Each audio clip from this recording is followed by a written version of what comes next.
Сәлеметсіздер ме, жағдайларыңыз қалай? Бүгін ауызда үгітіліп тұратын муравейник әзірлейміз. Алдымен майымызға үстінен 2 жұмыртқа саламыз. Содан соң кішкене тұз және кішкене сода саламыз.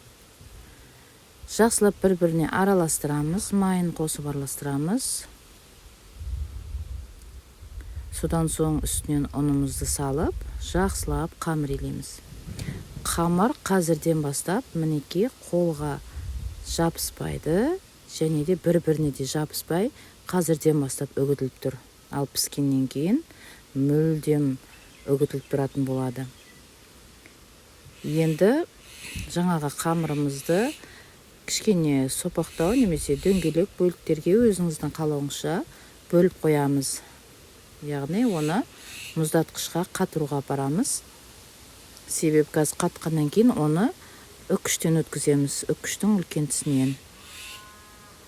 Мінекей осылай барлығын дөңгелектеп немесе сопақтап шығамыз. Өзіңіздің қалыбыңызға байланысты үлкен болса, үлкендеу дөңгелектеңіз, ал кішілеу болса, кіші дөңгелектеңіз. Бір қамыр бір қалыпқа сыйу керек, жетуі керек. Енді осыны мұздатқышқа апарып қатырамыз. Қатқан қамырымызды аламыз да пешімізді қыздырып қоямыз. Осылай үккіштің үлкен тісінен өткіземіз де жайлап жаямыз, қатты баспаймыз. Содан соң қызып тұрған пешімізге саламыз. Ол тез ғана піседі, міндетті түрде қарап тұру қажет. Мінекей пісті, енді оны бөлек ыдысымызға саламыз.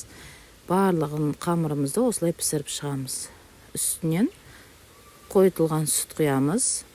Содан кейін жақсылап араластырамыз. Лажы болса қолмен араластырған дұрыс.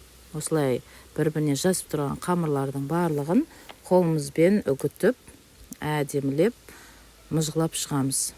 Енді дайын болған муравейнигімізді осындай кез келген ыдысты кішкене солап алсаңыздар, тез ғана түсетін болады, қатты жабысып қалмайды.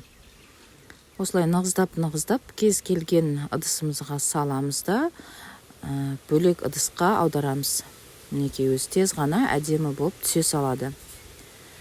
Барлығын осылай істеп шығамыз, немесе тек қана тарелкаға үгітілмелі қылып қойсаңыздар да болады. Мінекей осылай пирогтың қасына қойсаңыздар әдемі болып шығады. Астарыңыз дәмді болсын. Арнама тіркеліп, лайк басып, комментарий қалуды ұмытпаңыздар. Сау болыңыздар.